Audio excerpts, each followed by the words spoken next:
الله وحده لا شريك له وأشهد أن محمدا عبده ورسوله. أما بعد فأعوذ بالله من الشيطان الرجيم. لقد كان لكم في رسول الله أسوة حسنة. وقال النبي صلى الله عليه وسلم: من احدث في امرنا هذا ما ليس منه فهو رد. انتہائی واجب الاحترام مسلمانانو، ډیر وخت نه پدې باندې زموږ د خطبو سلسله شروع ده چې د الله تعالی د دین مضبوطیا به اعلی راځي، صفاواله به اعلی راځي، چې مسلمانان شرک او بدعت پریږدي. شرک د اخري تاوان دی او بدعت د عمل تاوان دی. شرک د الله نه بغاوت دی او بدعت د محمد رسول الله علیه السلام نه بغاوت دی. داغه اصول او داغه تردید مونږ په ټولو جمعو کې وای. اوس هغه مصداقات د بدعات مو ذکر کول چې یو داغه نه تیر جمعه ذکر شو، اسقاط په مقبرو کې دا یو بدعت ته مالی تاوان دی، د الله تعالی د نبی د طریقو مخالفت دی. د اسقاط نه بعد چې کلی تراشی او کور تراشی نو په تعزیت کې څه بدعات کیږي، پاغه مختصر خبرې کوو. سو خدا سي چې هغه ناشنا طریقې دي د خلکو. یو بدعت په ځنې علاقو کې دا دی، جنازګاه کې خلکو له خاورې ورکی لګه لګه خوره او په دې خوره باندې علم نشرح وای، بیا په سوره قد وای، بیا په فاتحه او اخلاص وای، وای بیا دم کې او د مړي په طرف ولې یا وسه ځان سره مقبره ته د دم شوی خوري دي، الته په د مړي نه عذاب کمیږي. یاد ساته په مقبرو کې خور دمول یا په جنازګاه کې خور دمول او تقسیمول، باغه فاتحه او سوره اخلاص وایل، دا د الله د نبی طریقه نه ده، دا د صحابه او طریقه نه ده، دا د سلف صالحین د دور طریقه نه ده. او چې د الله نبی نه ویلې، صحابه نه کړي، نو عائشه رضی الله تعالی عنها د محمد رسول الله صلی الله علیه وسلم نے روایت نقل کی: من احدث فی امرنا هذا ما ليس منه فهو رد. سوچ په دې دین کې هغه کار کوي چې په دې دین کې نه دی،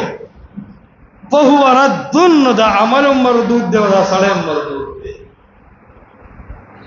او بل حدیث کې راځي د الله نبی فرمایي: کل محدثه بدعه وکل بدعه ضلاله. ار نوی کار چې په دین کې راوځي دا بدعت دی او هر بدعت گمراهی ده. لہذا چې د الله د نبی په وخت کې خور دمول او دې د پاره دایره جوړول، په دې علم نشرح او فاتحه او بقره ویل، چې د الله د نبی په دور کې نو چې نن څوک کوي دا بدعتي دي، دا اهل سنت نه دی. نبی چې تر دې مقبره نه رابار شي نو د مسلمانانو دا جن ګوره نوم به د سنت استعمالی کوي به بدعت، او سنت به دومره نه موجود څومره چې بدعات موجود دي. لا د عملونو ته وګوره، قسم بالله معاشره دا د بدعاتو نه ډکه ده. ما یو عالم توی په دې معاشره کې دا غیبتونه، دا انډرپلې، دا سود، دا زناګانی، دا چکلی، دا درو، دا قتل او قتال، دا دومره لوی ګناهونه زمون په پاکستان او په معاشره کې نه دي، څومره نه لوی ګناهونه چې د شرک او د بدعت په شکل په دې امت کې موجود دي. دا تمام ګناهونه یو طرف تک او د مسلمانانو د شرکیات او بدعات بل طرف تک. قسم بالله چې د شرکیات او بدعات او لوی ګناهونه په مخ د ځمکه نشته او مسلمانان بے باکه دې هیڅ پروا نه کوي چې دا مونږه په یو لوی نقصان کې اخته یو او تاوان دې مسلمانانو دا کړی. نو مارز دا کو چې په مختلفو طریقو سره د دې مسلمانانو په معاشره کې بدعات هغه موجود دي او سنت بالکل ختم شوی دي او څنګه چې سړی په دې معاشره کې په دې نورو ګناهونو خپګي پکار دار چې ټول نه ډېر خفقان په دې وشي چې د معاشره کې د شرکیات ولې پکار دار چې په دې باندې ډېر خفقان وشي چې زمونږ په دې معاشره کې د بدعات ولې دي دا احساس او دا درد به د حق پرستو نه بل چا سره شته نه زوام په یو معاشره کې بعد د شرک او د بدعت عمل وشي او دا مولا په مړه خېټه ډوډۍ وخریدل حیا نه ورزي اے علماء معاشره د بدعات نه ډکه او تاسو صرف د اړې او د یکم د تنخوا په تمناسب اے عالمه په منبر او محراب باندې د منځ او د ذکر او د اولیاء او د قصو بیانونکیا او فضائل لډیر توجه ورکونکیا اے د منبر او د محراب عالمه چرته په دې خپل ټول جون کې د الله د توحید مسله بیان کړی را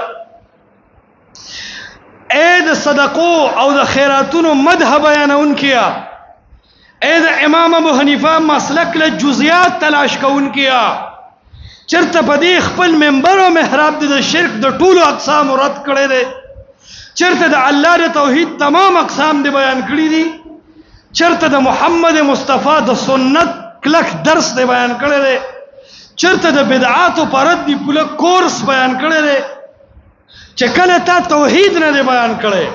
کله تا سنت نه دی بیان کړي کله تا شرک نه دی رد کړي کله تا بدعت نه دی رد کړي او د سپین پټ کې مولوی صاحبہ او د خپل رومال والا مولوی صاحبہ او د وګدي ګيري والا او نوجوان عالمه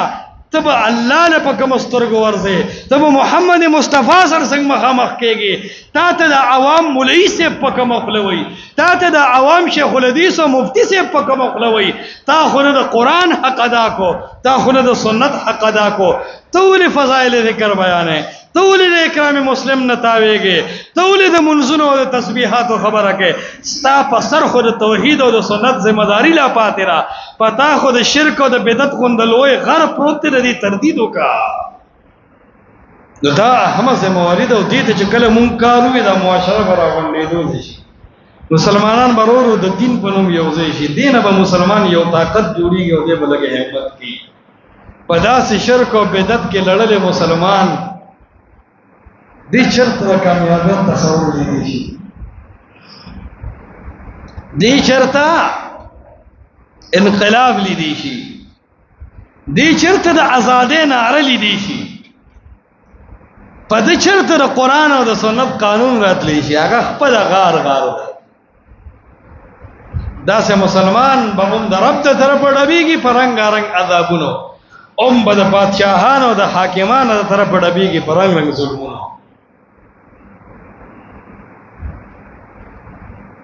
دا سپی نه د سپی دا سپی څومره منحوس شي دی کنه دی سپی سره څوک مینه نه کوي او دا سپی چې کله د خپل مالک په دری د ټیم د روټه د وب معلومي په دغه څوک د کاني گزارو کی مالک د پسر جنگ یګر چې دا سپی دی او خپل درې پیجندلې ده نو خپل مالک په خبرېږي او کم سپی چې د مالک در پریدي او د کوسو د ډیرانو شکاري شي لوی واړه په کانو باندې ولي څوک ورته زهر واچي خارخ پراشي مردار شي اے مسلمان ته خپل در پرې کړي تا خپل در پرې کړي هغه در په در کې لکه وخه هغه در په در کې جاړه هغه در په در غلام شه تا ته ډېر عزت ملاو شي او کچرته د هغه رب درد پرې خودو د مالدارو په در باندې ورلې د غیر الله په درگاهونو ورلې قسم بالله داسې به ذلیل شي چې د محله او د کوڅو سپي برستانه عزتداري او ته به ذلیلې پرې کړه مسلمان نو عرض مدا کو چې دا هغه بدعت نه یو بدعت ده چې کله مړی وشي نورو د مړی کور ته خلک را جمع شي او تر 3 ورځې خیراتونه کوي یاد ساته د مړی صحیح طریقه خدا وا چې کله د پګاون کې مړ وشو نو د الله د نبی نه طریقه زدکا عبد الله ابن جعفر سے وای زما پلار چې کله شهید شو نو خلق د مقبره نه رااله دا رشتہ دار زما راجم شو د الله نبی د جعفر صاحب رشتہ دار ته وی اصنعوا لآل جعفر طعاما، اے ځوانانو، اے صاحب مال خلقو، اے گاونډیانو رشتہ دارو، اصنعوا لآل جعفر طعاما، د جعفر نه بچی پاتې شوی دی، خزه کور کې دا، لوریان کور کې دي، زامن بار ګرځي، اصنعوا لآل جعفر طعاما، دا وسواله خلق تر دې 3 ورځې پورې د جعفر د بچو د خوراک پروګرام سم کې. دا د الله د نبی طریقه ده ستای کا. او اصنعوا ویلې اوس تیار کې دا نه چې مخکې نه تنظیمونه جوړ کړي او ارم یاشي ارمړي پسې 0.500 روپے جمع کوي، نه، اصنعوا لآل جعفر طعاما، جعفر د پاره د طعام پروګرامو کې فقط اتاهم ما يشغلهم، پد دومره بوج او مصیبت راغله ده چې دی پکور کې د ورنا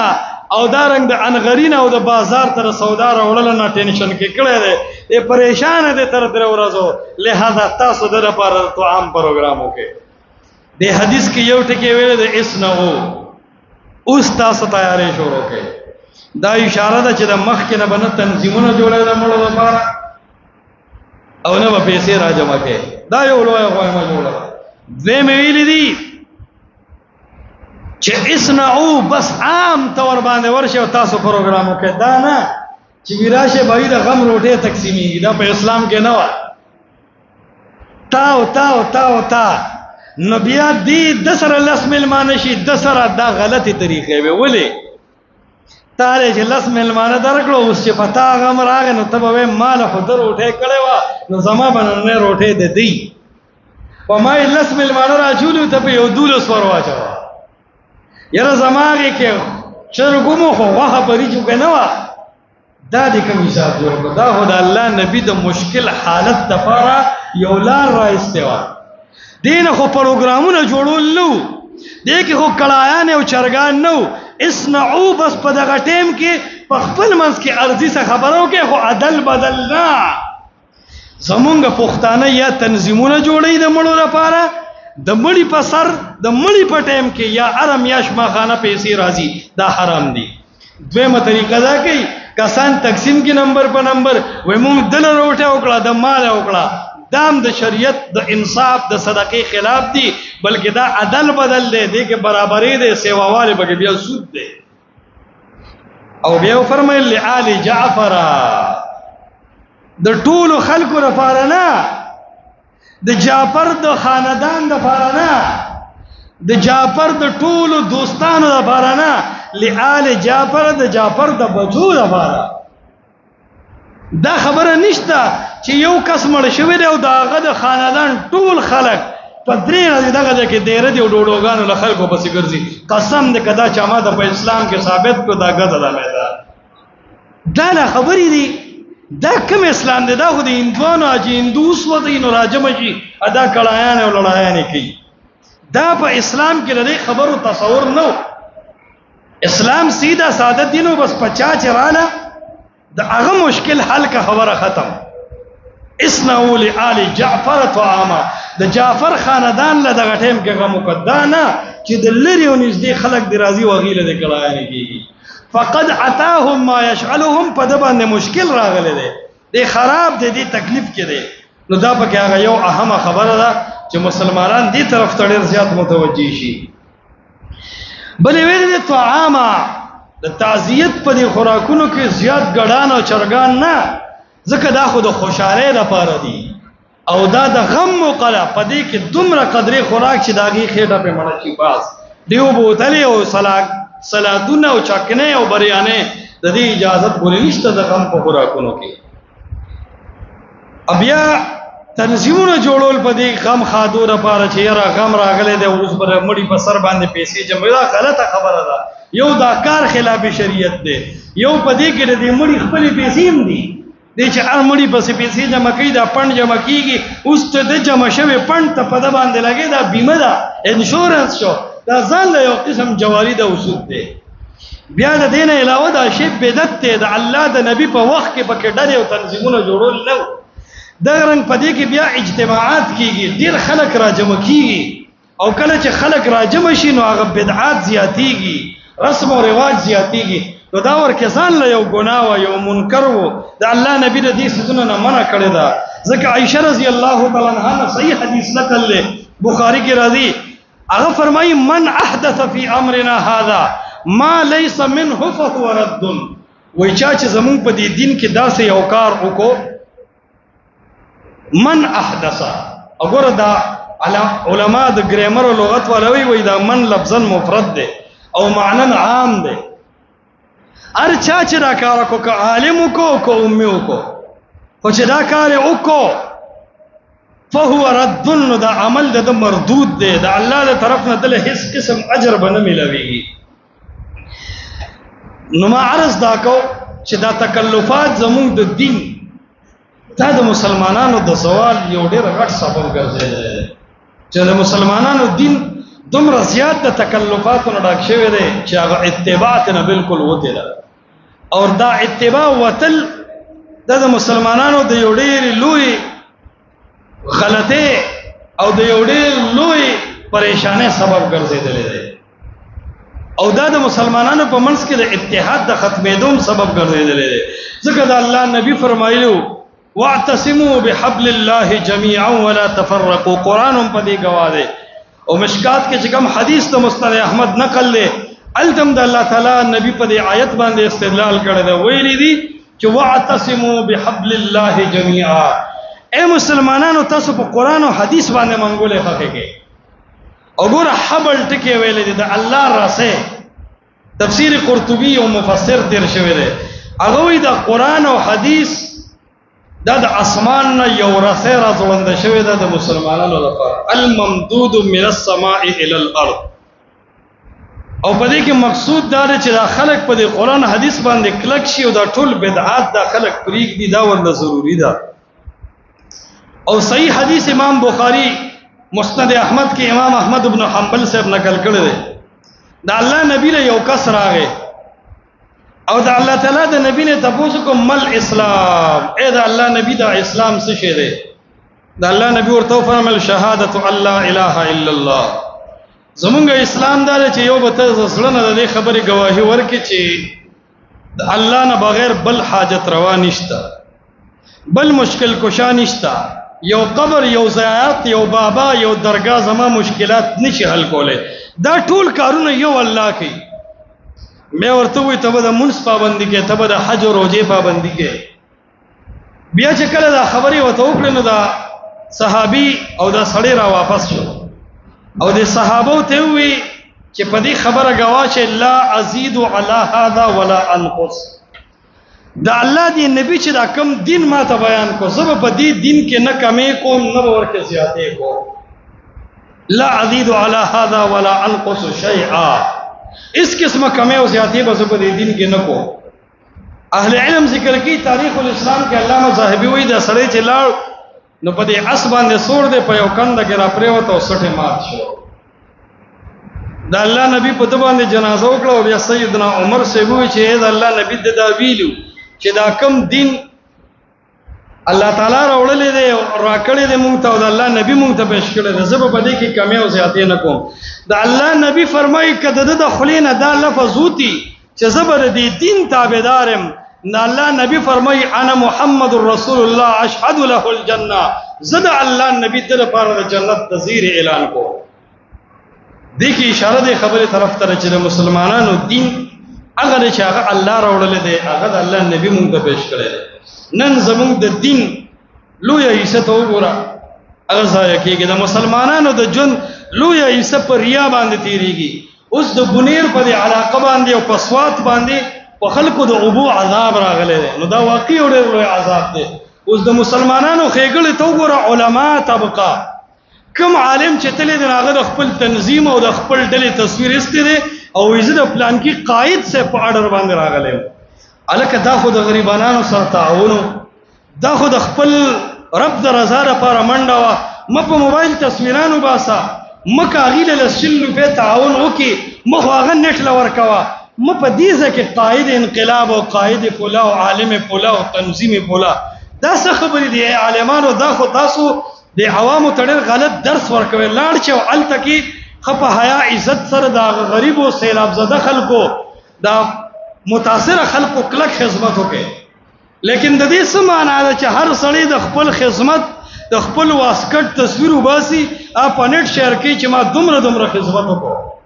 دا مسلمانان دي دومره لوی بيدینه ته څه شي رسول که د دین کار کوي خو چې لس ځله پکې بيدینی نه کړي دي دا دین کار ته نه نږدې کیږي.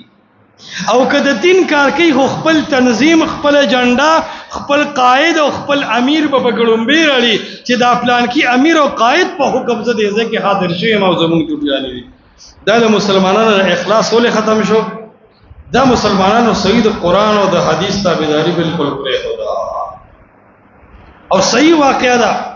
هغه وګي خلق چې سیدنا عمر د شپې غش کو روان دي او هغه د غش په دوران کې عمر د یو کور نه आवाज اوري چې الته کې ماشومان جاړي. سیدنا عمر ورډوي هغه خزیته او تنه تپوس کوي چې دا ماشومان ولې جاړي. وته وی پنځمه ورځ د خوراک سنشتا دینا لوګي په مخ اغستې دي جاړي. سیدنا عمر وته وی دا په کټوي کې سبان نکړي دي وای دا خو مې ابو ته کانی وروشتي دي واسه یړنګوما دا ماشومان نو په دې جلا کې خوب وشي او سحر بیا الله زمون مل دي. سیدنا عمر چې د سلیر اشلک مربع میل بادشاہ دی د دې خزې د غربت د حال ولیدو سترګې د وښ کو نه ډکې شوې لاړ او د خزې ته اول وی چې د ستاسو مسله د تخو خپل هم جاړې او توي زما حمل دی په خېټه باندې او ماته د ماشوم د پیدایش درد دی او تکلیف ته جاړم. سیدنا عمر د کور نه خوراک راوغس خپل خزې ځان سره کړه لاړل د هغه خزې خدمت وکړو هغه ماشومان ته خوراک تیار کو. عالمان وای سیدنا عمر په خپل ماچس راوغستو اور بلکو او داغه د ګیرینا هغه لوګي پوری طرف ته روان دي او خپل خزې ورته خبر ورکو اے عمره مبارک شه نن داغه خزې بچي وشو الله غي ته ماشوم ورکو نارینه اولاد ورته الله ورکو.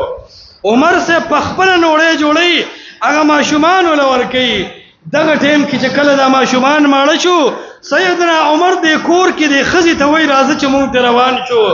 نو دغه ټیم کې د خزې یو جمله وې د تاریخ په پاڼو کې سیدنا عمر یې په جړاو وته وای د عمر ته وکاش چې تنن زمونږ امیر المؤمنین او بادشاہ